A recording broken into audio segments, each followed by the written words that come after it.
Imagine, you've been saving money your whole life, 20 years, 30 years, setting aside for retirement, for your children's education, for a house. You put it in a bank, not crypto, not some pyramid scheme. A bank, state-backed, reliable, with marble columns and security guards at the entrance. Then one morning you show up, and the bank is closed. For 2 weeks, no explanation. When it reopens, they tell you, you can withdraw $200 per month, but not in dollars, in lira, at an exchange rate we made up ourselves. Your $100,000 turns into $2,000. This isn't a plot from a TV show about con artists. This happened to 6 million people in Lebanon. $130 billion vanished. The money exists on paper, but you can't withdraw it. And you know what's the craziest part? The man who orchestrated this ran the central bank for 30 years. They called him the Architect of Stability. Euromoney magazine named him Central Banker of the Year. And then the UN Secretary General called his scheme what it really was. Something akin to a Ponzi scheme. The World Bank released an entire report. You know what it was called? Ponzi Finance? With a question mark. As if they couldn't believe it themselves. Today we'll break down how the Paris of the Middle East became one of the worst economic catastrophes in the last 150 years. Nail by nail. Nail 1, the Paris of the Middle East. To understand how far Lebanon fell, you need to understand where it was falling from. In 2018, Lebanon's GDP was around $55 billion GDP per capita, roughly $8,000, $11,000. That's middle-class level. That's resorts, restaurants, nightclubs, a banking sector that served the entire Middle East. They called Beirut the Paris of the Middle East. And it wasn't an exaggeration. After the civil war of 1975-1990, Lebanon rebuilt itself. Banks offered anonymity, the Swiss model, high deposit rates, a stable currency, 1,507 lira to the dollar since 1997. 22 years of stability. The Lebanese diaspora, one of the largest in the world, between 5 and 10 million people, sent billions of dollars home every year. In the 2000s, went around $2.5 billion. By 2005, already $7 billion annually. Money was flowing like a river. The problem is, when money flows like a river, it's very easy not to notice that you're building a house on sand. Nail 2, the Ponzi scheme, how it worked. Here's how Lebanon's stability worked. The central bank, Banque du Liban, or BDL, offered commercial banks incredibly high interest rates, up to 20% annually. For comparison, in the US, rates historically hovered around 5%. 20%. That's a red flag the size of a skyscraper. But the banks didn't ask where the money came from. They just brought deposits to the central bank and collected their 20%. And the central bank? It paid those interest rates with money from new depositors. That's literally the definition of a Ponzi scheme. Carlo Ponzi in the 1920s promised 50% returns in a few months and paid old investors with money from new ones. Lebanon did the same thing, only on the scale of an entire country. For 30 years, one economist would later say, Lebanon is the largest Ponzi scheme in economic history. As long as dollar inflows exceeded outflows, the system worked. Tourism, real estate, remittances from the diaspora, all of it fed the machine. But the machine needed more and more fuel. Nail 3, financial engineering, or how to dress up a pyramid scheme. In 2016, the first warning bell rang. For the first time in 11 years, the country's dollar liquidity started dropping. Less money coming in than going out. What did the central bank do? Acknowledge the problem? Start reforms? No. It invented financial engineering, a series of complex operations that the press called swaps. The gist was simple. The central bank exchanged government debt in lira for euro bonds, debt in dollars. Then exchanged those bonds for real dollars from commercial banks. The IMF later calculated, banks that participated in this operation earned $5 billion, and the central bank lost $13 billion. $13 billion of the people's money to extend the illusion of stability. And you know what? It worked. For 3 years. Nail 4, the Impossible Trinity. There's a term in economics, the Impossible Trinity. A country cannot simultaneously have 1. A fixed exchange rate, 2. Free capital movement, 3. Independent monetary policy. You can choose any 2 of the 3. But not all three. Lebanon tried to break this rule. They fixed the lira to the dollar. They allowed free capital movement. It's a banking hub. And they tried to conduct independent monetary policy, printing lira, maintaining rates. One Lebanese economist later said, Lebanon's central bank tried to cheat the Impossible Trinity. It was like playing Russian roulette with a fully loaded chamber. By 2018, the exchange rate was becoming increasingly overvalued. But admitting this meant devaluation. And devaluation meant the whole scheme would collapse. So they kept going. Nail 5, the WhatsApp tax, a match in a powder keg. October 17, 2019. The Lebanese government announced a new tax, $6 per month for using WhatsApp and other messaging apps. In a country where regular calls and SMS cost insane amounts, WhatsApp was the only way for families to communicate with relatives abroad. But it wasn't about the $6. It was that this tax was the last straw. A few weeks earlier, wildfires had swept through the country, and the government couldn't put them out because the helicopters weren't maintained. The economy was stagnating. Youth unemployment reached 46%. That same evening, hundreds of thousands of people took to the streets. Thora, revolution. For the first time since the Civil War, protests united people of all faiths, Christians, Sunni Muslims, Shiites, Druze. The main slogan, Kulun yani kulun, all means all politicians must go. The government cancelled the tax that same evening. But it was already too late. The machine had started falling apart. Nail 6. Banks close, elites flee. After the first mass demonstrations on October 17-18, 2019, the banks closed. For 2 weeks, without warning, without explanation. When they reopened, the world had changed. Banks introduced unofficial withdrawal restrictions. No, there was no official capital control law. They never passed one. The banks just stopped giving people their money. Want to withdraw dollars? Sure, but with a fee. Then, only in lira. Then, only $200 per month. At a bank rate that's many times lower than the real one. And here's the most disgusting part. While ordinary people stood in lines trying to get something out, the elites were moving money out. By various estimates, between $20 and $30 billion were transferred out of the country in late 2019. By whom? Politicians, bankers, their friends, people who knew what was coming next. They were warned. Ordinary people weren't. Nail 7, the currency turns to paper. Official rate since 1997, 1507 lira to the dollar. Fall 2019, black market shows 1,600. April 2020, 3,000. March 2021, 14,000. June 2021, 15,200. January 2023, March 2024, the rate collapsed another 98%. By 2024, the lira had lost more than 98% of its pre-crisis value. Imagine this. Your savings, $100,000 at the official rate, are now worth $2,000, and you can't even withdraw them.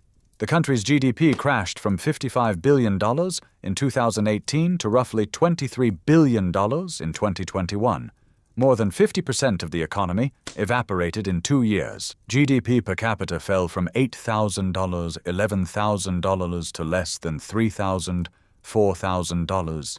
The country went from middle class to the poor country category. The World Bank called it one of the 3 worst economic crises in the world since the mid-19th century. Comparable collapses usually only happen during wars. Nail 8, 80% poverty, and that's not a typo. The numbers of human suffering.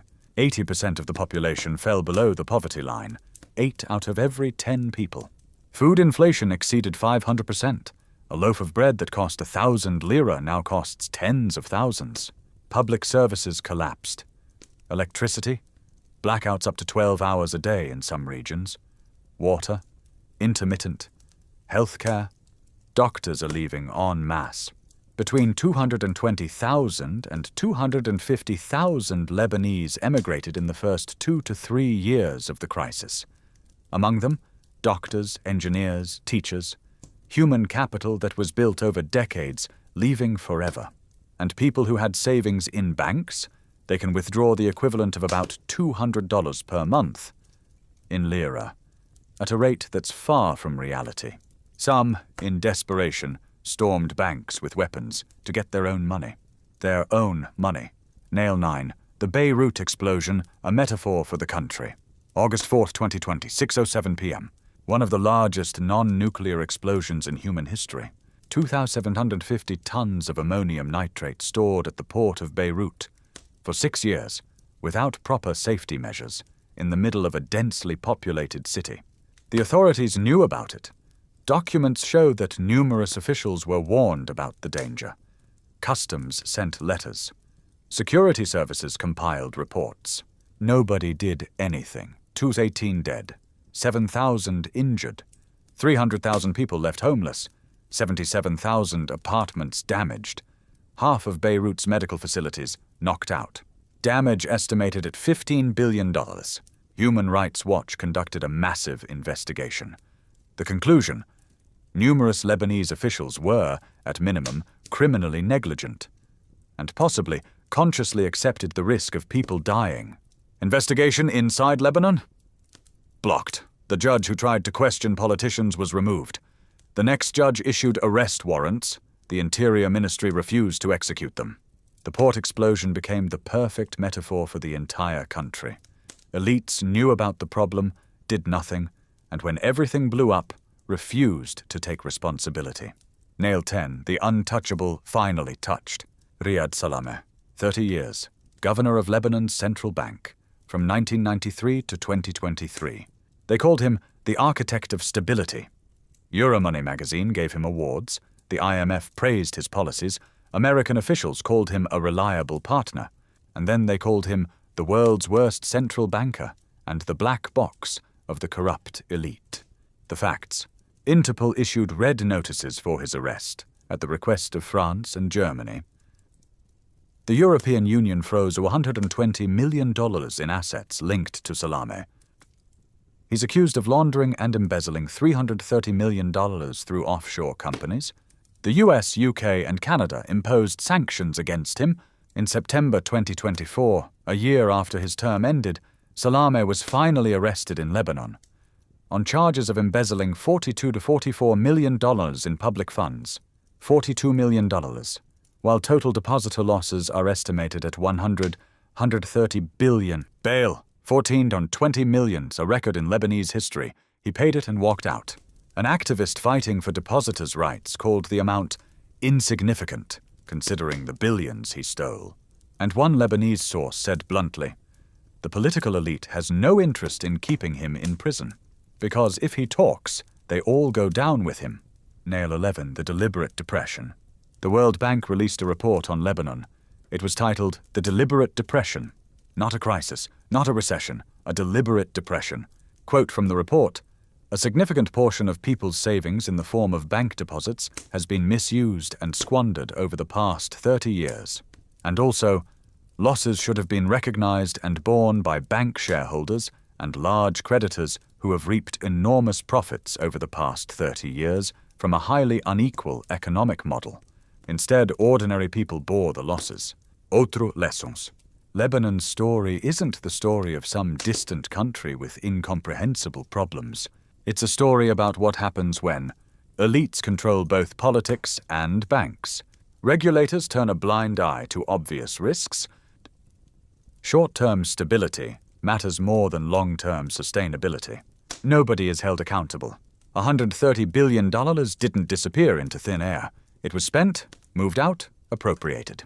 And 6 million people were left with pieces of paper saying they once had money. Part 2. Alternate reality. Transition. All right, let's play a game. Let's imagine an alternate timeline. A universe where Lebanese elites weren't greedy sociopaths, where the central bank listened to economists instead of building pyramids, where politicians thought about the country, not about yachts. What would Lebanon look like today? Buckle up. Because this is where it gets really interesting. Point of no return. That's right. Remember 2016? That was the first moment when Lebanon could have changed course. Dollar liquidity started dropping.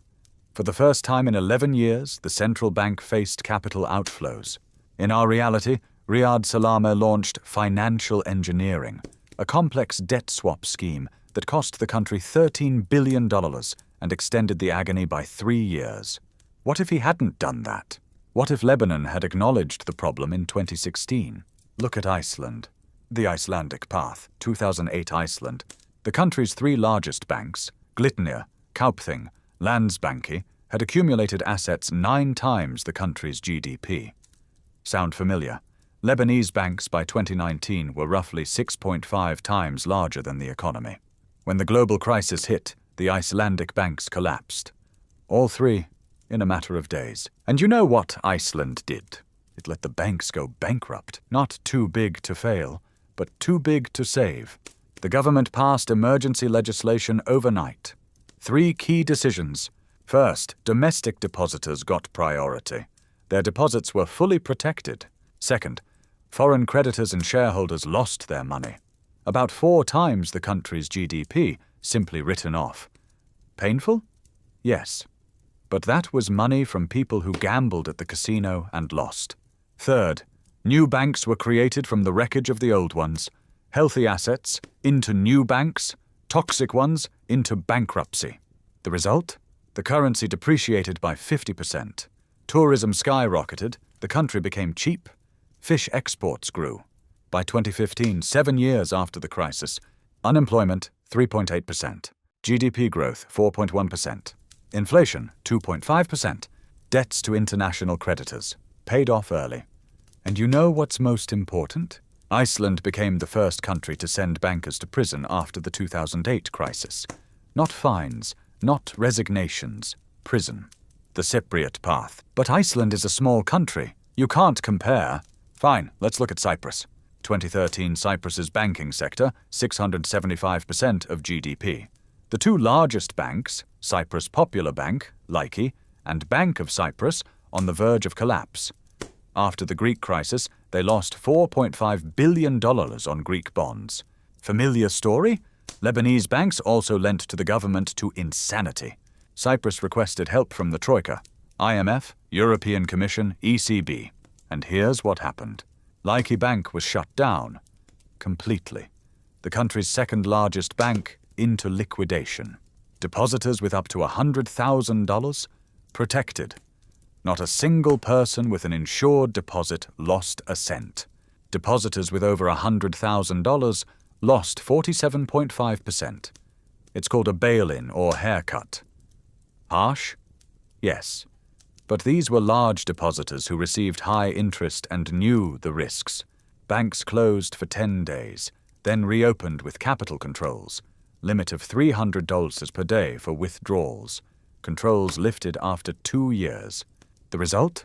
$8 billion cut from large deposits. Painful, but ordinary people with small savings. Protected. System restructured. Country received $10 billion from the EU and IMF. By 2016, exit from the bailout program.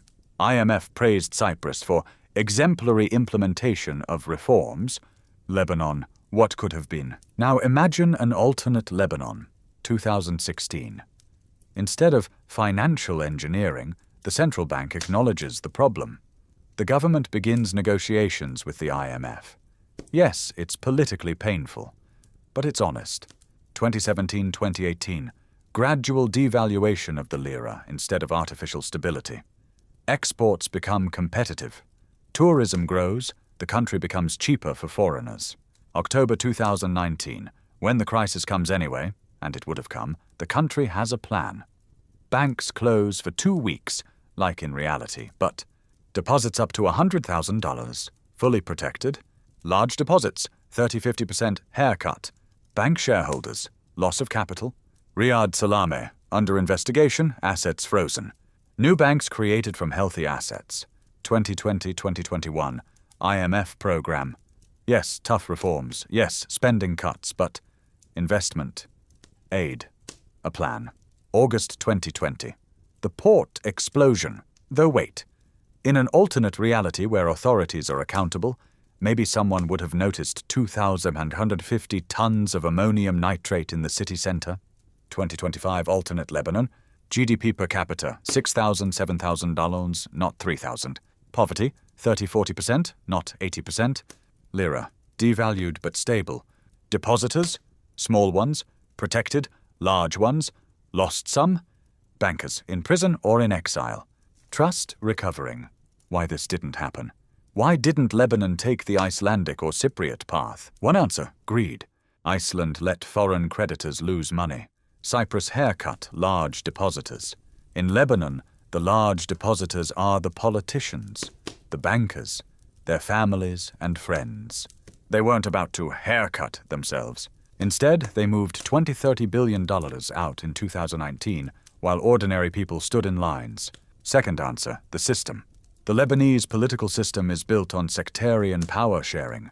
Christians, Sunnis, Shiites, Druze, everyone has their slice of the pie. Any reform threatened someone's slice.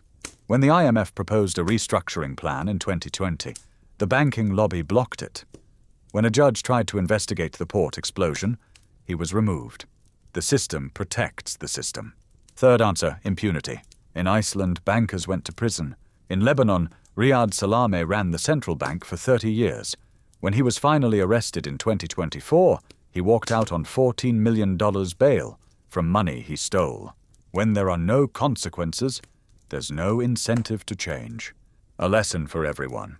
Lebanon's story isn't just the story of one country. It's a warning. When banks pay 20% annually, ask yourself, where's the money coming from? When elites talk about stability, ask yourself, for whom? When nobody is held accountable, get ready to pay the price yourself. 130 billion, 6 million people, 80% poverty. That's the price ordinary people pay when the system works for the elites. Epilogue 2025-2026. In January 2025, Lebanon finally elected a new president, Joseph Aoun, after 2 years of power vacuum. New Prime Minister Nawaf Salam promised reforms and justice for the port explosion victims. Judge Tarek Bitar, who was investigating the explosion, resumed work after 2 years of being blocked. Is there hope? Maybe. But as long as not a single politician, not a single banker, not a single official has faced real punishment for the largest Ponzi scheme in history, this story isn't over. If this video made you think, share it.